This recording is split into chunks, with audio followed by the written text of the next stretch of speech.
Okay, sorry for the late recording. That's going to go, that will go in there now. So we will be addressing then all of the information from the perspective of this resume template. This doesn't have to be like what your final one looks like, but it is one that that I think is like really valuable. I have a bunch of templates on the website. If you go over to the courses, I've got like pretty templates you can download into Canva. I've got this template in there. So there's you can get these templates. So, but this is sort of the format that I like to go through. And get to the next page. There we go. Okay, so I'm just going to go through. So this is a pretty version. I actually don't recommend putting your photo on the resume. Just FYI, I have that just so you can see that it's a resume, that it's mine, and this is what it could look like. But I don't necessarily recommend having your photo on the resume. I think your photos are a great place to live on social media, to live on your Instagram if it helps coordinate and align with your business. Your photo on LinkedIn, of course, is required. And if anyone has any questions about LinkedIn, we can do that. Or we could do LinkedIn next month. We can do it again and talk about that because I think that's really important too. But for our focus today, I'll just focus on our niche industry and how our resumes have evolved over time. I think there was a time when resumes all had to look a certain way, and I think there was a lot of information maybe when you were in your undergraduate work, or maybe your own parents maybe gave you some information about how to do a resume. But so that's all sort of shifted. There's a what I call like a modern resume, and what we'll talk about then is the foundation of creating a standard modern standout resume. And so I'm going to, talk about like what I think is important for all of us. It does it is specific to our profession that I'm going to be going through, because I found that it's like all this stuff was not actually giving me much information about my own profession. It was out there for the general public. It would look like it was for sales or for a design person. In fact, when I was looking at templates that I could use for dietitians, the templates were all like gorgeous, but they didn't have enough room for all of the skills or all the specific publications or presentations or any of that sort of stuff that comes into the world of dietetics. And so there are 5 areas that I'm going to focus on in our session today, and that I think are super important. And so I'll go through those and spend time on those. And then of course I'll answer your questions. So I'm just going to launch right into the very first one. And that is it seems like basic information, but it is super important, is your contact information. And so a couple of years ago, how many years ago, I don't know, maybe 5 or 6 years now, I go to Fancy, the annual conference, and I have a booth, and I have offered to do quick resume reviews with people. And it's super fun. I love it. I love it. And in the last couple of years, the Academy has asked myself and Marie Ferguson of Dietitian Connection down in Australia to come up, and also Sarah Kozik, who does a ton of writing on the website for me as well. The 3 of us would do these resume reviews for the Academy for students. And the funny thing was, and we would see this, and this is why I highlight some of this stuff in our presentation, is the contact information was not always legible. People had unique fonts, like crazy serif fonts, crazy colors. You would think that, oh, that's a great way to stand out, but like a fuchsia serif font that somebody can't read is not going to help anybody. It's not going to help you. Other times people would put like their name is so tiny and small in there that you couldn't actually read it, and you have to think of like, who's reading this? This is probably somebody who might need reading glasses like myself. It might be somebody who's looking at a ton of resumes and wants to be able to see yours from afar, like quickly, if they can't see your name. Like, so bottom line is, you want your first name, your last name, comma, your credentials. So put those on there. And then your city, and then your state right afterwards. Do not put your mailing address in there or your street address in there, for obviously security reasons. Your resume goes out to all kinds of people, so just be really good about that. Same thing goes with LinkedIn. Do not put your mailing address on LinkedIn. Also include your mobile telephone number and just check your outgoing message to make sure it sounds nice and professional. Don't include your work or your home telephone number on your resume. I always think that's super important not to do that. And then your email address, make sure your email address is very legible. Don't make it a hyperlink. Same thing with your LinkedIn profile. Don't make it a hyperlink on there. Just spell it all out on there so that somebody can copy it and paste it and put it in, because they may not want to do it straight from your resume if they're looking at a PDF version of it. So again, make sure that the email address is professional. I know you probably have heard this 1,000 times, but there's always somebody who has some crazy, crazy email address, like fancy pants, whatever, 123 at gmail.com. It's like, no, you cannot have that when you're trying to get a job. It's just, people will judge, and you don't want to be judged. You want to like get into the door. The whole idea with a nice resume is to be able to get into the door and to have that interview. So just try to minimize anything that's going to inhibit that process. So I will highly recommend having a nice, clean email address. And also, if you want to include other types of social media on your resume that supports who it is that you are, supports the type of work that you're doing, or aligns with the work that you want to be out there in public, then you can certainly put that on your resume as well. So here is the person's name. This person is a dietitian, and then it just has their phone number, just all the straight information, nothing fancy, just so that someone can read it. I usually like to say, let's say the body of the resume is point, 10 or 11, depending on how much you have in there. Then your name should be like a 16. Maybe your all the rest of the stuff from like Portland down to Twitter, that should all be about like 14 or 13 or 12, something bigger than the rest of it, something that sort of stands out so that they can find.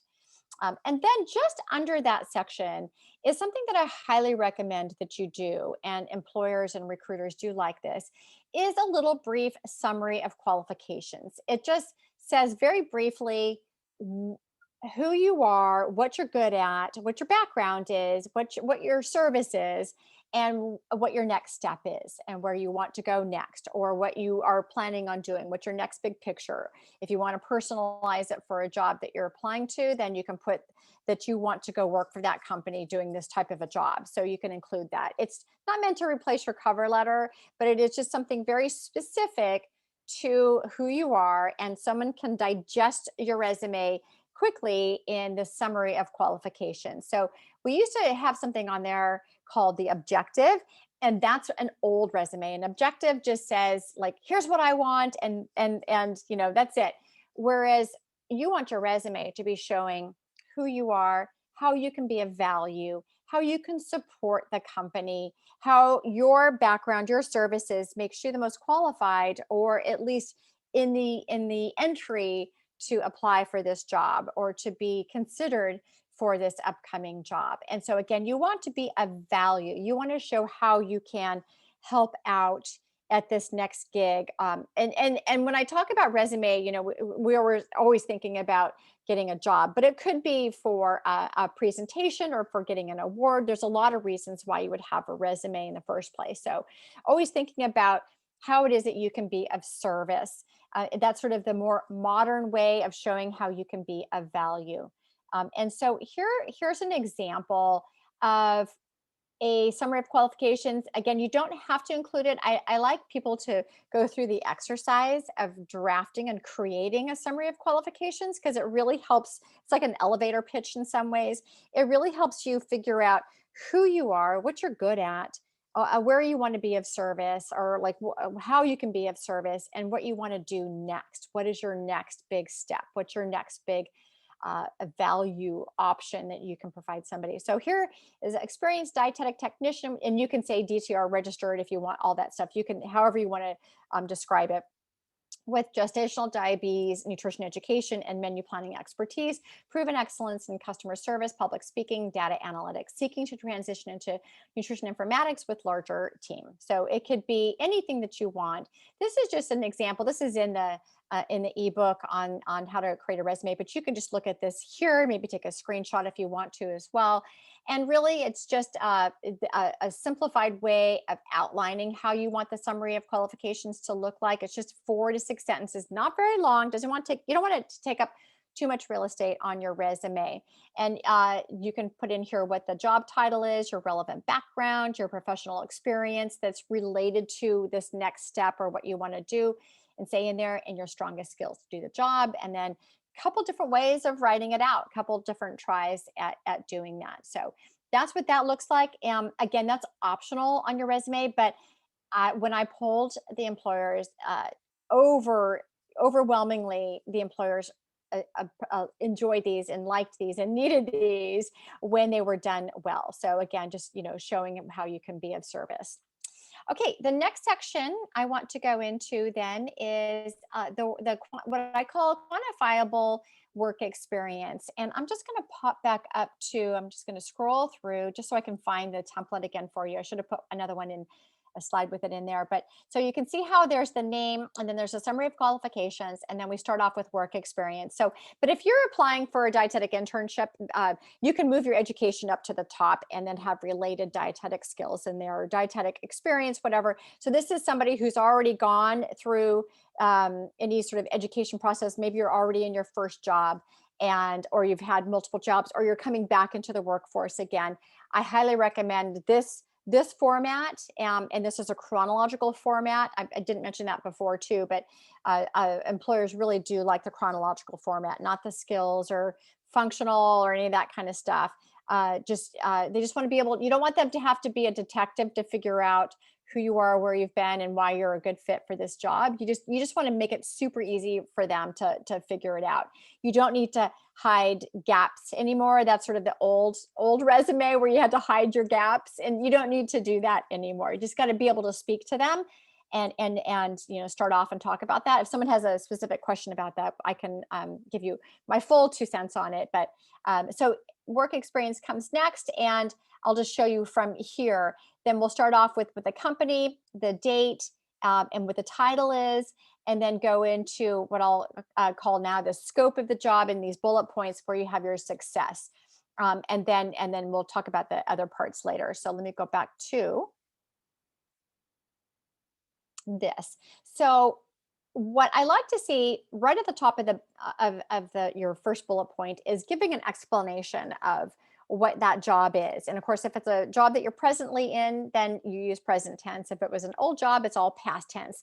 So in the current job, if this person is doing education, then you can put that you work at, or that you provide nutrition, blah blah blah, whatever it might be, at, let's say you're working at a hospital. You'll say what that hospital is, what the census is for that hospital, or if you're just in charge of certain units, you can specify it there. If you've been working as a writer, you can say like what the publication is. And then you want to have what I call quantifiable work successes. These are just ways for the employer to see beyond a job description what it is that you've done at that job that brings a value. What did you do? And you might have to like rack your brain, especially like older jobs, and go back through and go, oh gosh, what did I do at that job that brought value? So it could be, a variety of things. It could be customer service. It could be patient satisfaction. It could be, change the hemoglobin A1C in a patient. It can be, if you're doing like a weight loss program, or intuitive health program, you can talk about the perceived impacts based on what the population scored. Any other biometrics or anthropometrics you want to include, you can do that. So going forward, you want to be able to do that. And I highly recommend, I have a work journal that I highly recommend that you use to sort of keep track of this stuff going forward. But sort of looking back, you want to make sure that you include all that stuff. And so that is kind of what it would look like. The most current job would have about 5 bullet points, or maybe the most relevant job about 4 or 5 bullet points. And older jobs that you've had previously, or ones that are not so relevant, can have fewer bullet points, because you want to keep your resume to about 1 to 2 pages. Is if you've only been working for like not very long. You want to make sure that your resume is not spilling out over into 2 pages, like on the long side of it, depending on what kind of experience you've had. Um, Even if you've been working for 20, 30 years, you want to make sure that your resume is not longer than 2 pages, because it's probably not succinct. It's probably not concise. And another thing I was going to say is that you can have, I like to have people have like 3 different types of profiles. There's your resume, there's your LinkedIn profile, and then you have like this thing is the CV. And so your CV, your curriculum vitae, if you're in academics, you can use it as such. But I like to keep it as a running list of every work experience, every course, every presentation, every article you've ever written, to be included in this ongoing long document that you don't want to forget. So you want to make sure that you don't forget work experiences, or you don't want to forget that you did that article, or that you were doing that interview, or you were on this podcast as a guest. Include all of those things in this long running resume, I mean, on a CV. And then you can pull out from there that which is applicable to your next step on your resume, because your resume should never be more than 2 pages. So my CV, because I've been working for so long, is like, I don't even know how many pages. I just had to submit it for a presentation, and I think it was like 5 or 6 pages. The thing is, just gets longer and longer and longer, and that's fine. That's totally okay. If I was applying for a job, I would give them a resume from that, which I do have, that is tighter, that includes just a fraction of that information, because I want it to just be 2 pages, not more than that. So 1 to 2 pages. Okay, so I like formulas. I like checklists. I like formulas.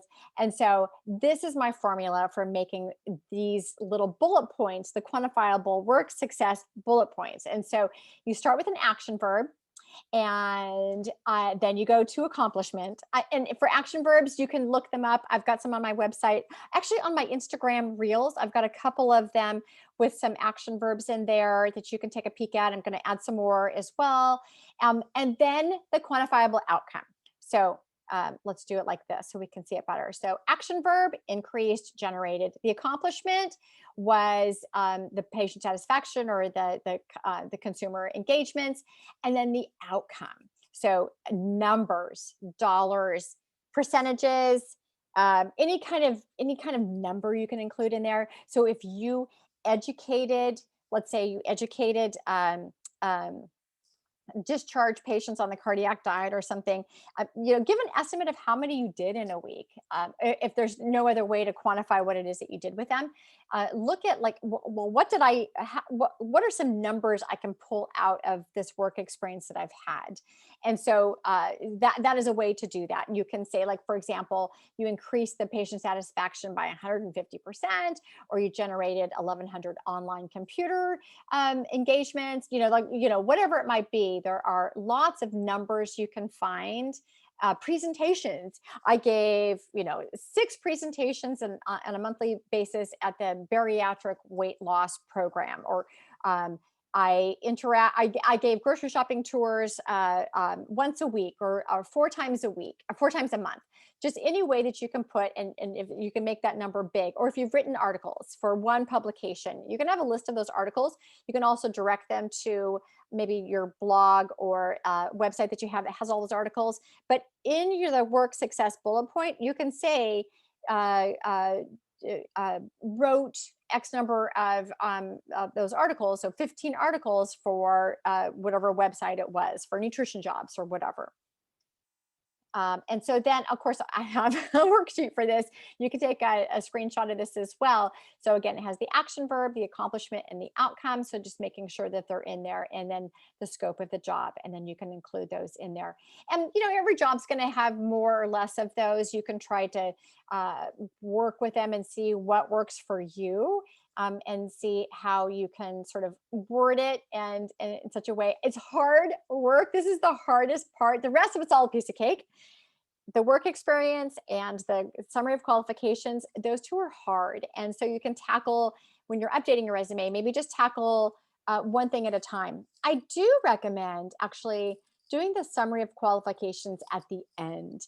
So if you're going to revamp your resume, and you're going to make a lot of edits, I think at the very end, will it become very clear to you what your summary of qualifications is. In fact, when I do one-on-one coaching with people to go through their resumes with them, we always talk about the summary in the beginning. We just briefly talk about it, and then we go right into all the thick of the resume, the work experience, the skills, the education, get all that formatted correctly, and go through all the nuts and bolts of it. And then at the end, at the very end of our 2 sessions, do we put together the summary, and it just like folds together like that. Like it comes together magically, like the puzzle all just fits. It all becomes obvious at the end. So I do talk about it first in our presentation, but it's something that you want to tackle at the end. Okay, the next section is your skills, and this is where you can really shine. I think it's important to include any kind of computer experience you've ever used before. So it could be electronic medical systems, it could be nutrition analysis programs, it could be time management. I just learned how to use Trello in January, so I'm adding that to my resume, that I now can do. I use Trello. If you use Instagram for business, if you use Facebook ads, any of these things, if you use Constant Contact or ConvertKit, if you've had experience with, and you can say, like, let me just show you one more thing. You can say, you can include like if whether you're proficient in it or not. I don't worry about that too much, but definitely include any kind of computer program that you can possibly think of. Of course, Microsoft stuff, and then the Google Drive, whatever it might be that you're super proficient at or something. Not everybody is, and that will help separate out your awesomeness when they're doing a resume, when they're trying to decide who they're going to bring in to interview. And then all those skills, you can pop them over to LinkedIn and add them as your skills. And then when you do apply for a job, whether you're applying for a job on NutritionJobs or over on LinkedIn, you can see like how you rank with other people and see what their skills are. Also include any foreign languages that you have. That's super, super important. Again, you can put whether you're proficient or familiar with, or just knowledgeable about something, but definitely include all those in there. Even if it was in high school that you took Spanish, include that, and definitely include that. There is debate whether or not to include your, what I call like the transferable or your foundation skills in the skills section. And that would be like customer service or communication skills, or written communication or public speaking skills. What are some other skills? Easygoing, team worker. I actually think that's better to include that and show that elsewhere in your resume. It's not wrong to include it here, but it becomes sort of generic, and people all put the same thing. Like, yeah, I'm customer service oriented, and I am really good at as a team member. And it's like, well, show me it. And so it just kind of looks more generic when you just include that sentence on your skills section. So I don't usually recommend it, but just FYI. And so there's 2 ways you can write out your skills. How are we out for time? There's 2 ways you can write out your skills. The first way is what I call like with comma delineated commas in there, so that you can just put everything in there, so that an applicant tracking system can easily pull out how you are aligning with the job description. So Spanish, comma, Hootsuite, comma, Slack, comma, and just like list everything, bunch them together, like the languages and then the computer stuff and any other skills that you've got, Sigma 6 or something else. Or you can put it in narrative, in sentence format. You can do that as well. So not with the world of dietetics, it is not so impacted that they get like hundreds and hundreds of resumes for each job. They usually don't. And so, but there are some companies, and so in for those kinds of companies, they will always use an applicant tracking system, a computerized system that will pull out who is best aligned for this job based on their resume. But a lot of the contract food service companies like Morrison's or Aramark, every single resume that comes to them will get screened and tracked with the applicant tracking system. It will then move on to the recruiter, and they can make a decision about whether or not to hire or to bring you in, rather. So it doesn't pertain so much to our profession, but it is still important to assume that your resume will get looked at by an applicant tracking system. So you want to make sure it's optimized for that. Okay, the other huge area that I wanted to include in here, this is kind of an outdated one, but always, always, always update your resume. And I've got a horror story. I'm sure you know of a horror story of somebody who didn't do that so well. So I highly recommend that you get into the habit of updating your resume frequently. And you can just open up your own file and make those edits yourself, or you can keep a running list in your contacts to make sure that you do add some stuff in there, and to not forget what you want to share. So I like to include any presentation that I've given, and I'll put this in my CV, and then I have to remember like where everything is. Do not put your resume on your LinkedIn profile. I know it seems kind of counterintuitive. Hang on to your resume and send that out when somebody asks it, because you might forget where it's at, or you send them the wrong resume, or they find it on LinkedIn and then you send them a different one that looks totally different, and then they wonder about your authenticity. So don't do that too often, but just get into the habit of updating the resume as frequently as possible. I actually like to go in and just be mindful of it once a month. So at the beginning of the month. So if you follow me on Instagram, I always like to make sure people are, take 7 minutes to update your resume. Maybe it's a new computer skill. Maybe it's a presentation you gave. Maybe it's a course that you took that you got, not just a continuing education course, but let's say you took a course that gave you credentials for something, or you got new credentials for something. Maybe you took a course on the microbiome, and that offered a certificate at the end. So making sure those things are included in your resume, because what happens is you get excited about a job, you're job hunting, and you get excited about a job, something comes your way, and then you get offered an interview, and they say, I'm sorry, but can you come in tomorrow, or can you call in tomorrow and send me your resume tonight? You're like, oh my God, I have to prepare for the interview. I've got to research the company. I've got to research the job description. I've got to pull out, a bunch of stuff. I've got to have my speaking points all ready to go. I've got to have, I have to know all my behavioral questions that I know they're going to ask, all those answers for that. And I have to update my resume tonight. Like, oh my gosh, like it just gives you unnecessary stress. And it's what I call preventable stress and angst. And so just get in there and make these small edits frequently on your resume. Same with your LinkedIn profile. Just make these edits on an ongoing basis so it doesn't like freak you out at the end. The other thing I will mention, I don't think I talked about it before, but when you present your resume to an employer, you want to give it to them in a PDF format. So I like to have people save their resumes onto a Google Drive, and that way you always can find it. It's always around. I'll tell my nightmare story in a minute here, since we're not like super late with time. But then whatever formatting you had gets preserved when you send it off to somebody. And also it's a static document. It's not like a dynamic document that they can accidentally go in and make a blooper before they then, or an edit, or accidentally delete something, because it's a working document before they hand it off to somebody else. And they're like, well, why'd you hand me this resume? This resume looks awful. So to always send it as a PDF. And so when you work in both Word and also in Docs on the Google Drive, you can save it as a PDF. Make sure your name is on there, so it has like Stacy Dunemke _ or space resume, and then maybe the date, like 2021 or January 2021 or February, whatever it might be, so that it is preserved in there too.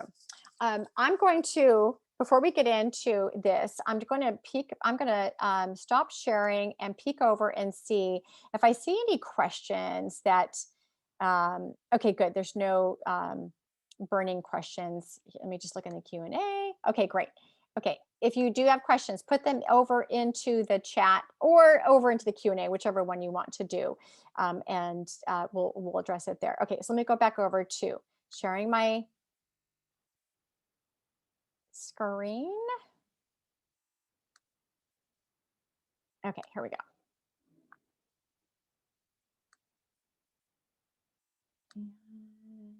There we go.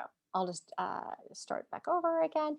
So when I was working with the recruiters and talking about what they like to see on a resume for a dietitian, dietetic technician, or an intern or a student, they told me there are many bloopers that they hate to see. And the number one thing, actually, I wouldn't say this is number one. They have 5 things that they are really adamant about not liking to see. And like they get really ruffled around this stuff. The first thing is typos, typos and bloopers. And those are it's so easy to make those. And I still see stuff on people's resumes that I know that they're a really amazing person and they're super bright, and there's just typos or just bloopers. It just happens. So always double check. I know you've heard it 1,000 times, but it is so true. Just double check it. Make sure that it's all those bloopers are not in there. Too lengthy. So we talked about that, making sure your resume is never, never, never more than 2 pages. The other thing I think that was important and it was sort of eye-opening is that recruiters say that you're missing some key words. And what I mean by that is that let's say you are applying for a position working in research and they want you to do data entry. And that's what the position is. And it's an amazing place. And they want you to be familiar with some stats programs. So they want you to be maybe familiar with SPSS. So that's a very unique program, and they just want to know if anyone's, and they're requiring that someone has some exposure to SPSS. If you've ever worked with it, it's like the most difficult program, and so no one's like super proficient unless you're a statistician. But so if you have that experience and you don't include that on your resume, you're just not going to get picked up. And so it's like unfortunate because you would have been a great candidate for that position. They just didn't see it. And it was like two like ships missing each other in the night, like such a bummer, right? So include keywords. So look at the job description that you're applying for, or one that you want to apply for, and if you want to manifest it into the future, like what you're looking for. Maybe that's a food blogger, or doing data entry, or doing working someplace. Maybe who knows what it might be, but look at a job description for that and make sure you sort of look at the keywords that they have in there, and make sure you see that also in your resume. So you can do those keyword finders, and make sure that you have it in yours. And so just make sure that they're aligned, because then if they're not aligned, they can't see that you're awesome. And I say this to so many dietitians. Like, I've never said to somebody, oh my gosh, you need a lot more experience, you need to go back and do this kind of schooling and do that kind of thing. Is like, no, usually people don't need to do that. Maybe brush up on some courses here and there. You just need to put yourself out there and look professional. You need to have these 2 pieces of paper really show your awesome sauce, and really show who you are and how you can just present yourself professionally. I've been on several podcasts talking specifically about this, and I've got a blog posting. It's called Nutrition Podcast, that has a listing of the podcasts that I've been on as well. And I talk a lot about confidence and presenting yourself well. In most cases, you have the background and the expertise. You just need to get out there and show that you're confident in that. And so just making sure that you are aligned with what you're able to do. The 4th thing I will say is duties versus impact, and showing on your resume what impact you can have and have had at companies. Because a company is all about one thing, right? It's to make money. It's to serve and to make money. You want to show this company how you're going to be in alignment with their value of serving whoever their customer is, and being of value such that you can increase their dollar value, you can increase their revenue, or you can maintain the revenue. So again, showing what impact, what value you can be in your resume, rather than just talking about what you've done, your duties, like I did this, I did that. You don't want to sound vanilla or not helpful. You don't want to sound like the anchor on the boat, like pulling it all down. You want to be the one, like you want to be the wind in the sails. You want to show how you are going to move it on forward. The last thing, this comes up, a fair amount, is qualifications misrepresented.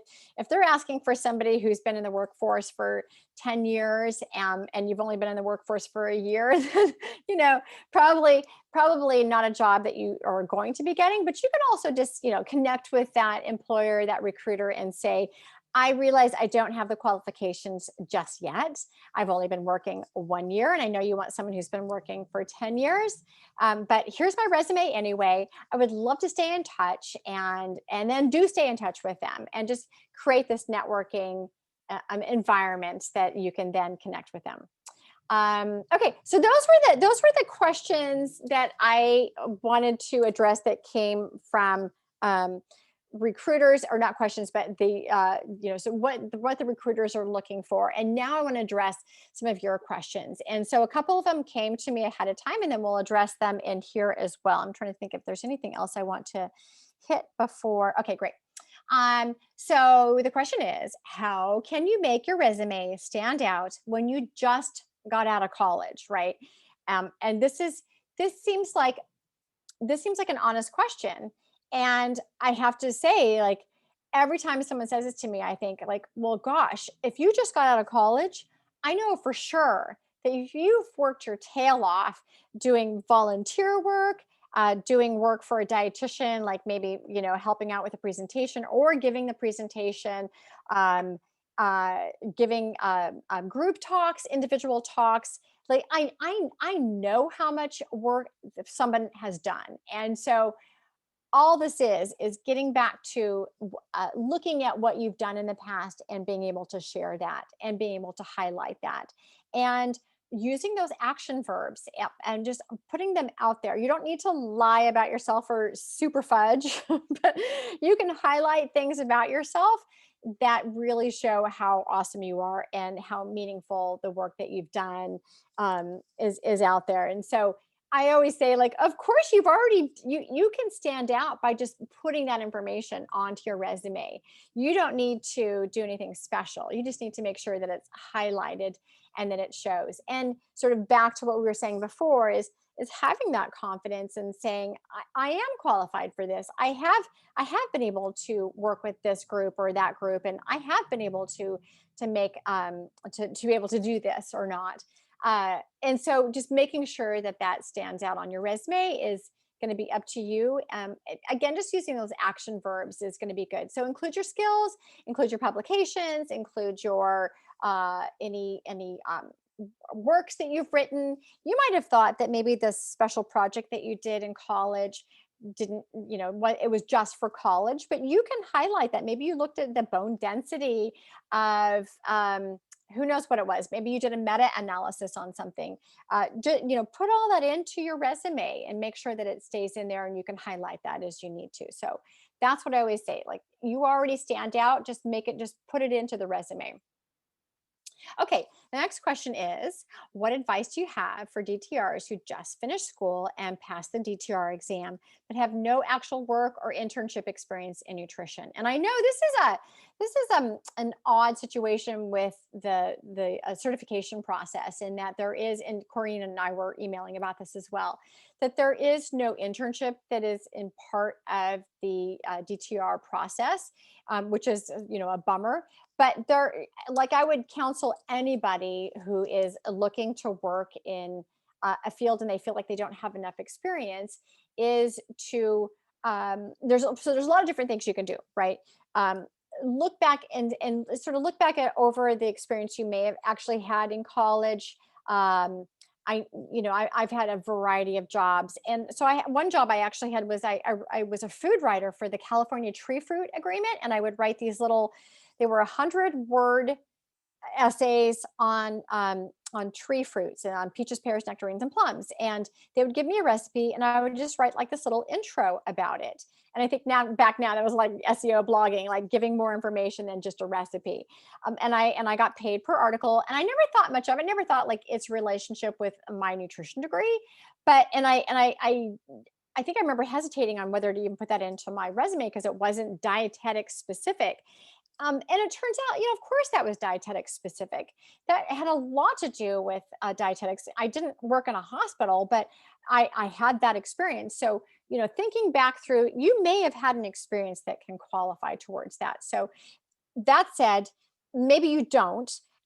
I highly recommend, and I should have made like a whole slide just for this networking, just networking, and it's crazy, but how it's like it sounds like a cliche. We don't have conferences right now, so we can't network work with each other that way. But we do have social media. And I have to say, in this last year, I personally have gotten much more involved in social media. I have someone that helps me out with it. But I got in there more, and I have been able to chime in more in talking with people. I've been able to collaborate with other dietitians and DTRs on stuff. Corrine and I were a great example of being able to collaborate. There are just a lot of opportunities that way. And with that, then you can maybe shadow with somebody. You can I keep bringing up blog writing, but that's another way to network with somebody. And then, I mean, as soon as you write an article, you are a blogger, right? Like, and that can be a line item on your resume. You don't have to have an LLC. You don't have to be, it's not your resume is not a legal document. So you don't have to, have a bank account set up just for being a blogger. That doesn't matter. What matters is that you've done something. And if you want to do any SEO blogging for me, just let me know. And so there are lots of ways to do that. And so collaborating and networking is what I highly recommend if you truly, truly, truly don't have the experience. The other thing I just put, this was the slide that I just added, and this is an older article Sarah wrote last year, actually, and this is the path to get to that article. But if you type into Google, you type in DTR jobs and maybe nutrition jobs or something like that, like those three terms, this article will pop up. And so these are just different types of career paths. These could be side hustles, these could be your actual job, and just some other ideas about what to do and where to work. And of course, virtual coaching is a really great thing. And Libby Rothschild over on Instagram has really showed us how that can be possible for somebody who's not a dietitian as well. So there's tons of that in there. She doesn't have in here blogger. I'm going to write that in there too. I think it's an awesome opportunity. So there's lots there too. This was a presentation I gave for the Academy called the Dietetic Career Hack, and we did a whole thing on networking and resume together with Dietitian Connection. And I just wanted to put that in there. And also, we had an article in the Food Nutrition magazine where it talks a little bit more about that. And of course, I do one-on-one coaching. I've got a LinkedIn course that you can take. Corrine has she has a link to that as well that she might be able to send to you. And then this is just a way to connect with me. I'm going to put these up now, and then I'm going to go back over to our questions, and I'll pull off of the slideshow here. But please follow me on NutritionJobs on Instagram. I'm trying to get more followers. So please follow me there. Of course, you can always follow me on LinkedIn, both my personal and also the website. So that's a great place to find it there. Okay, so I'm going to move on over and look at what we've got. I'm going to just peek if there's anything big over. Yeah, Libby Rothschild is a dietitian, and she is, what is her Instagram? I'm going to peek over. Somebody maybe can look at what that is. So Libby Rothschild, she's awesome. I don't have an affiliate code for her, so this is just like, she's just really helpful. Okay. Yes, Dietech Central. So one of the question was, how do you present a resume where the individual has not worked in dietetics but has been certified for decades? Well, that's a really good question. It depends. Like, if you want to go back into dietetics, if you want to do that, then that's a consideration. If you don't want to, then you don't need to include that. So again, I think it goes back to, and actually, I was just working with someone one-on-one about this, and she had been out of clinical dietetics for a long time. I recommended that she connect with a local dietitian. She just moved to a new location, and see if there's any way that she could shadow, work with local dietetic associations, and see if there's a way to meet with people. I know we can't do much for a little while here, but let's say in 6 months or 9 months, I'm sure it'll look differently. See if there's some options there. Just find, maybe you can volunteer. Maybe there's, different ways to get in there and to work. Sometimes a diet tech position is so hard to find applicants for that they might be able to help onboard you and do some training to get you onboarded for a position. So it's worth a shot too. Let me see if there's any other question. Recorded. Okay, I'm going to move over to the Q&A. And so another question was, someone needs one-on-one help.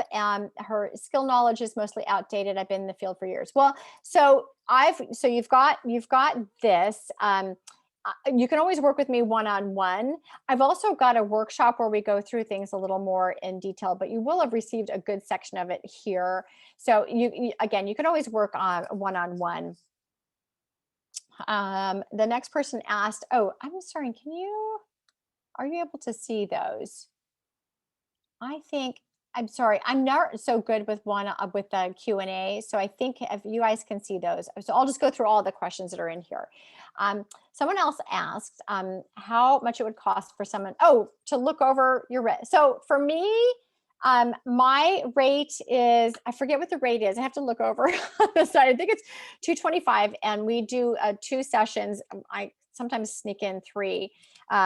But send me a note, and if you want some one-on-one help, I can toss a code over to you to give you a discount on it as well. So just send me that. Send me an email. Another question was, what advice do you have for a diet tech who is working in the field but's not registered yet to help with the register? If you've been working but you're just not registered, I think, it depends on what your goal is. If it is that you want to be registered and that's what you're working towards, that's one consideration. But if you are looking for jobs that are asking for a registered person, then that you might need to go the extra mile and do that. So it depends. Are you looking to be registered as a tech, or do you eventually want to become registered as a dietitian? So I think that sort of depends. And then, it does. Okay. The DTR program has a 9-month internship rotation, 500 hours. Okay. Thank you. Thank you for the update. Okay.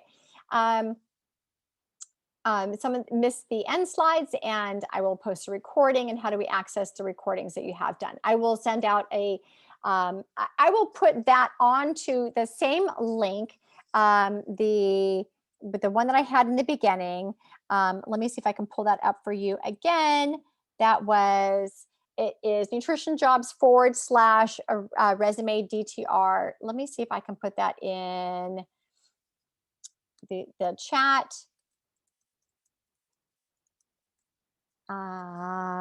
Resume hyphen DTR, all lowercase. And let's see if that popped up in there. So yeah, I'll put a link to that, and I'll probably either email you. I'll figure out, between Corey and I, we'll figure out how to get this over to you as well. Okay. The next question is how to ask for more money on an interview. I love this. Actually, I have a really good article. It's called the Salary Negotiation Guide.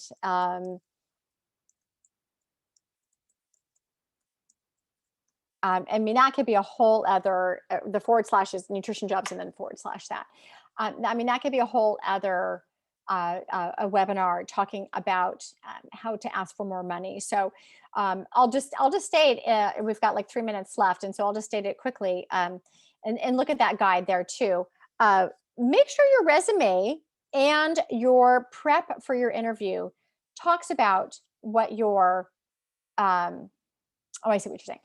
Talks about what value you're going to add to the company or to this job.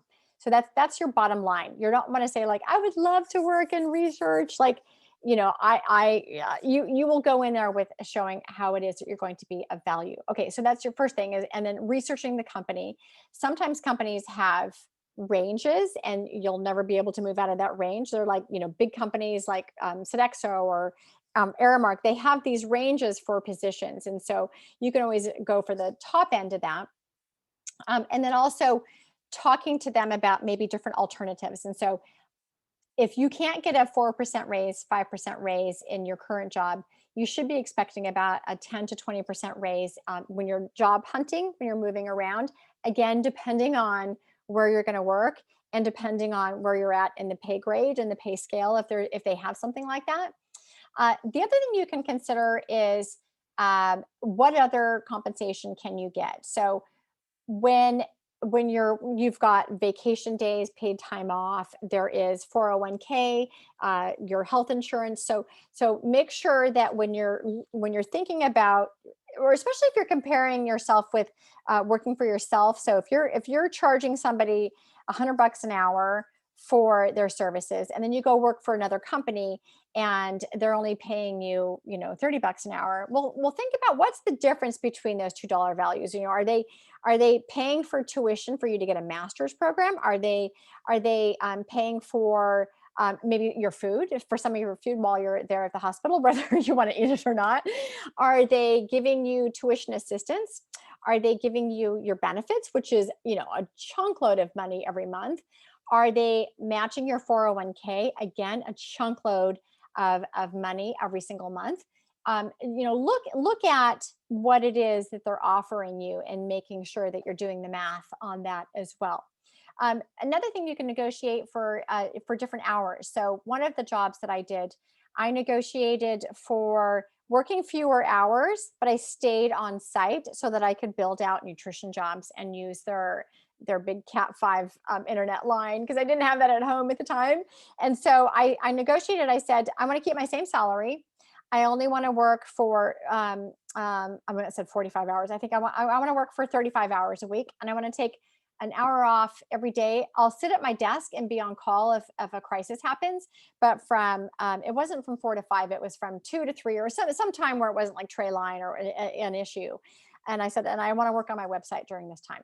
And they said, fine. And they did it, like you just never know. So I didn't actually make more money, but I was able to work less, but make with the same pay so that I could make this side hustle turn into this full-time job that I now have as NutritionJobs. So that's how, there's a lot of different ways to ask for more money. Okay. So those are all the, let me just see if all these went through. I'm going to just pop these over. Great. I think they all went in. Okay.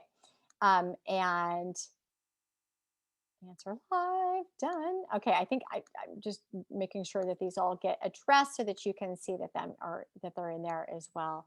Okay.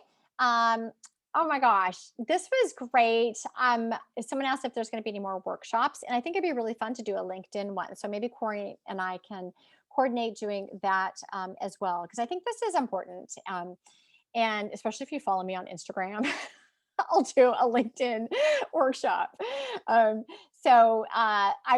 get all the information out. Corey and I will figure all that out. And we said, let's do more workshops. I would love to be of service. I love DTRs. I've always wanted to figure out different ways of working with DTRs. And so it's really important to me to be able to do this. And so I'm super happy. So again, just email me, Stacy@nutritionjobs.com. I don't think I have a slide that has that, but STACEY@nutritionjobs.com. Or you can DM me on the different profiles as well. So anyway, I am so super thankful that I had you guys tonight and we got to chat. I'm going to be running off to another meeting. So if you do email me tonight, I probably won't get it until like the next day. Again, thank you for being here and for dedicating your time. And I'm so happy that we got to be together. All right, that's it. Bye for now, everyone. Thank you so much.